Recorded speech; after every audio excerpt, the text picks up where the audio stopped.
la go se permet de me dire, oh non, ma chérie, on dit bonsoir.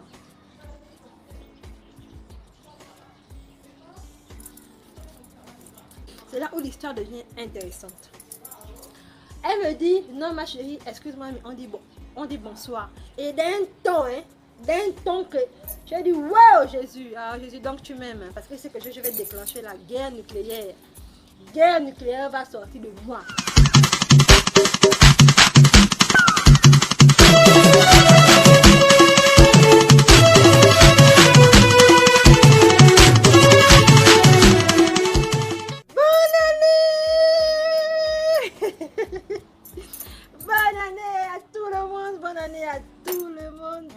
Santé, parce que la santé c'est la base, et le changement de mentalité. Sortez de votre zone de confort, ayez des ambitions, ayez des buts, rêvez, d'accord, rêvez, n'ayez pas peur de sortir de votre zone de confort et voilà, faites-vous du bien, ne vivez pas selon les ondits, parce que lorsque vous allez mourir, personne ne viendra vous dire, bon pardon, fais-moi un peu de place dans ton cercueil là parce que j'ai envie de mourir avec toi. Donc vivez comme vous le sentez, vivez pleinement votre vie. Kiffez-vous, ok? Allez, on commence la vidéo. L'histoire commence, nous sommes un 31 décembre 2015. J'avais le programme de me voir avec mon chéri. Je vais l'appeler Camille. On va l'appeler Camille dans cette vidéo là. C'est mon ex, hein. Nous sommes plus ensemble depuis environ plus de 3 ans. Donc j'avais prévu de me voir avec lui dans son quartier. Donc je me prépare, je suis chez moi, je me fais toute belle, je me maquille, je m'habille bien sexy, zotonaye comme il aime bien me voir, Punda. Punda c'est mettre bien mes formes en valeur, tout ça. Je me prépare bien au calme. Et j'appelle ma copine Sabrina, que je vous avais parlé dans mon ancienne vidéo sur la story time des crimes rituels là. Donc je l'appelle pour lui dire, bon écoute, je vais aller me retrouver avec mon gars tout à l'heure et il y aura ses amis, ses frères, bon ses cousins. Donc si toi tu ne fais rien, si tu t'ennuies, tu viens nous retrouver. Elle me dit, il n'y a pas de souci, vu que je m'ennuyais même, je n'ai rien à faire le 31. Donc je lui dis, vu qu'elle connaissait chez mon gars, je lui dis, bah tu viens d'abord chez moi, c'est la base. Après on part ensemble chez mon gars. Moi je suivais tous les faits et gestes des gens. Hein. Donc elle vient d'abord me trouver à la maison, ensuite on part chez mon gars. Et là on lui trouve en plein carrefour dans son quartier, il y avait plein d'animations. Oh là là là là là là là. 31 décembre, le feu Massamayo. Je vais retrouver mon gars, il est sur une table avec ses amis et ses frères. On s'assoit, on passe une soirée de malade, une très belle soirée, on s'amuse, je m'embrasse avec lui, tout ça. L'harmonie de la table est tranquille, quoi, il n'y a pas de soucis, c'est au calme, vraiment au taquet. Tellement au taquet que je sens qu'après la soirée là, si on se déplace encore, forcément après on va rentrer et on va mokousser. Le mokoussage c'est quoi? Le mokoussage c'est le fait de se faire plaisir. Vous l'avez compris, non? Nous sommes là au calme et après il y a une go. Là il y a une go qui sort de je ne sais où. Elle vient derrière mon gars, elle attrape comme ça. Genre elle vient derrière son cou quoi, elle attrape comme ça. Elle se blottit contre lui. Oh Camille, Camille, Camille, c'est comment tu m'as abandonné Camille. La go met environ près de 15 minutes comme ça. Quand je regarde la go, hein, c'est pas pour la sous-estimer, mais je connais le genre de go que mon gars aime. Vous voyez un peu. Mais les filles, je vais vous dire un secret. Que la go soit moche, que la go soit belle. S'il veut vous tromper, hein, il va vous tromper. Pourquoi? Parce que l'eau sale éteint le feu. Si vous avez compris ça, on continue, ok? Et le gars, il me regardait genre... En fait, il a senti que là, j'étais déjà énervée. Mais il me regarde, il ne peut même pas dire à la go, non, ne me touche pas comme ça parce que ma femme est là. Le mec ne dit rien. Je regarde la go, je dis que non, le gars là, il ne dame pas ça. Donc, il ne me cousse pas la go en fait. Je sais qu'il n'y a rien. Mais par respect pour moi qui suis sur la table avec toi, je pense que ça ne se fait pas. Pour moi, ça ne se fait pas. Parce que si moi, un mec m'aurait pris comme ça, il est sur la même table que moi, oh putain. Oh putain.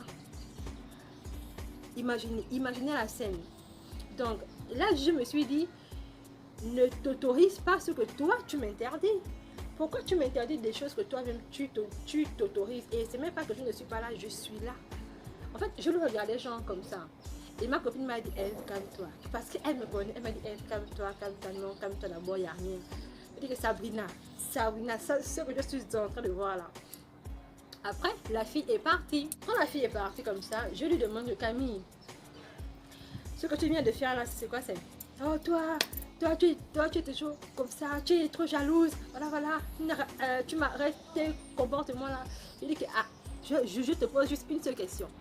Si moi, un mec serait venu comme ça, derrière mon dos pendant 15 minutes, me prendre comme ça, tu l'aurais pris comment? Non, réponds-moi franchement. Oh, qui peut oser te toucher comme ça? Ah voilà! Donc tu conviens avec moi que ce que tu as fait là, c'est pas normal. Parce que s'il serait été moi, tu aurais pété le câble. Mais pourquoi quand c'est toi qui fais une bêtise devant mes yeux, devant ma copine, devant tes amis, tes frères, donc tu me respectes même pas en fait? Comment tu peux te permettre de faire des trucs comme ça? Oh, comme tu dis que non, je me calme pas. Je dis bon, si je reste là, hein, je vais péter. Parce que je vais vraiment craquer. Je dis ma copine, allons. Oh, je dis allons Sabina, allons. On part, on marche et on prend un taxi devant. Là dans le taxi, je bouge. Je suis en colère, je pète le cap. Je dis non, Sabina, il y a un truc qui ne va pas. Camille, il ne peut pas me faire un truc comme ça, c'est trop facile. Je dis taxi, arrête, ramenez-nous là où vous nous avez pris. Ma copine me dit, non, là tu cherches un problème. Je dis que non, Sabina, laisse. Le problème là, il va me dire pourquoi il m'a fait ça. Elle me dit non, je dis que je ne me calme pas. Si c'est moi ma Kaya là, je ne me calme pas. On retourne. Si tu ne veux pas retourner, tu pars chez toi, moi je retourne là-bas. Oh, elle va arrêter ça. On est retourné. Je suis retournée sur la même table. Je dis que non, Camille, dis-moi bon, qu'est-ce que tu m'as fait comme ça là? Donc je me lève et tu es là, même tu bois encore. Et quand je suis revenue, écoutez, quand je suis revenue sur la table, je retrouve la même fille qui est avec lui, en train de lui parler, mais lui il est assis et la fille est debout. Je dis attends, donc les deux se foutent de ma gueule en fait. Et là je suis arrivée, je dis regarde, tu vas me dire qu'est-ce qui se passe parce que ça là, à moi on ne me fait pas ça. À moi on ne me fait pas ça. Demande d'explication. Donc je viens devant eux quoi. Je dis attends donc, finalement c'était ça ton but. C'était ça le but en fait. Et la go se permet de me dire oh non ma chérie, on dit bonsoir.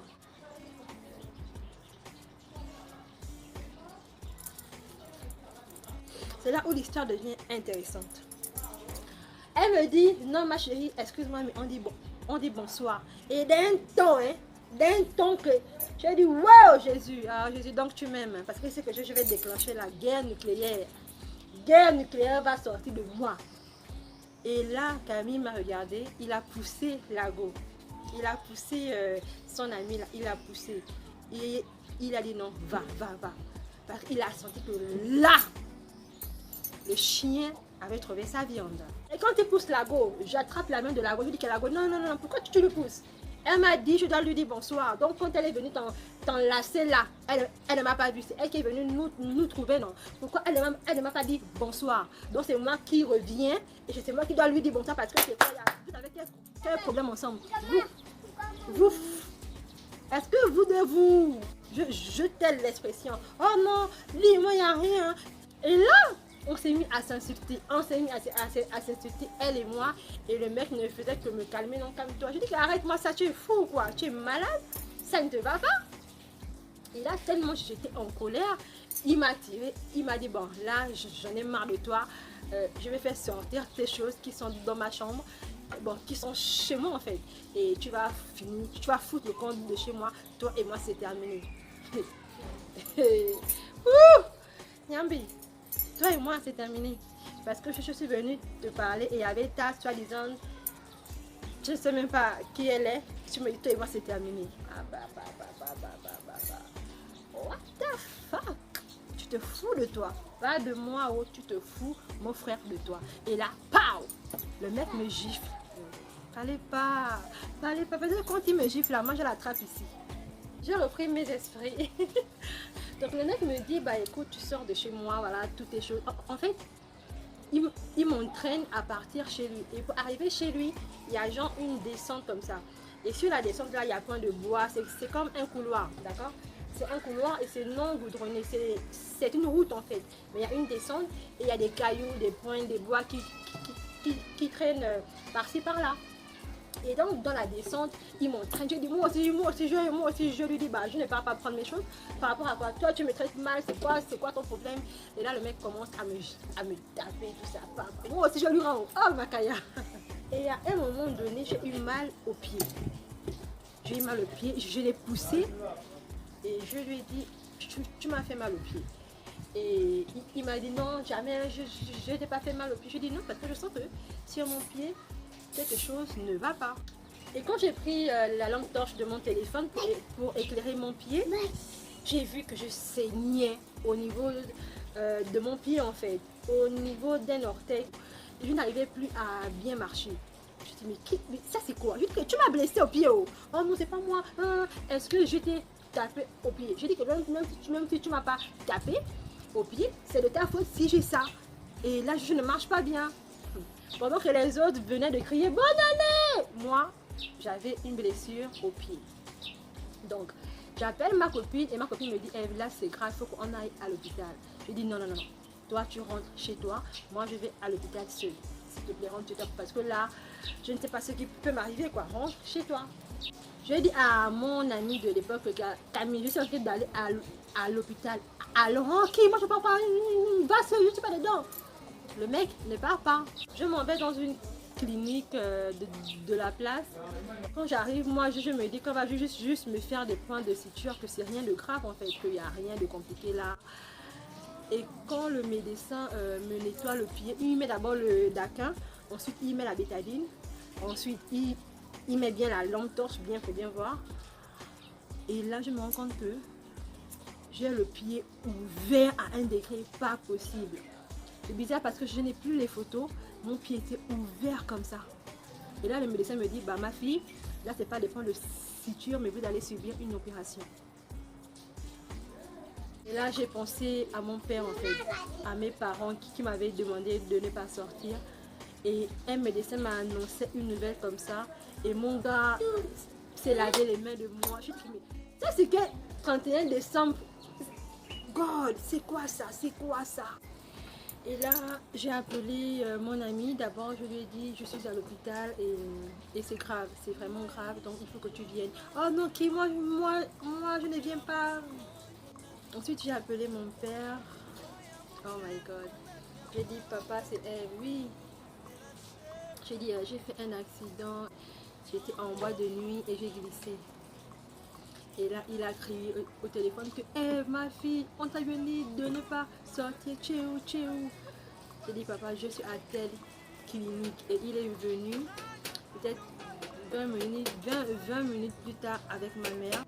Et ma mère ne faisait que me regarder, genre, ma mère, comme si elle était genre dépassée de moi, quoi. Et mon père, je regrette tellement. Après, nous sommes allés dans un hôpital public, à l'hôpital général de Libreville. Cependant, on m'avait quand même fait un pansement dans la clinique où j'étais pour que ça ne s'aggrave pas trop. Voilà. Et quand on arrive à l'hôpital général, je n'arrivais même plus à marcher. Waouh, le temps d'avoir de faire des papiers là-bas. Et à force de voir des malades qui venaient, parce que c'était maintenant le premier. L'accident s'est passé certes le 31 dans la nuit, mais on était maintenant au 1er janvier.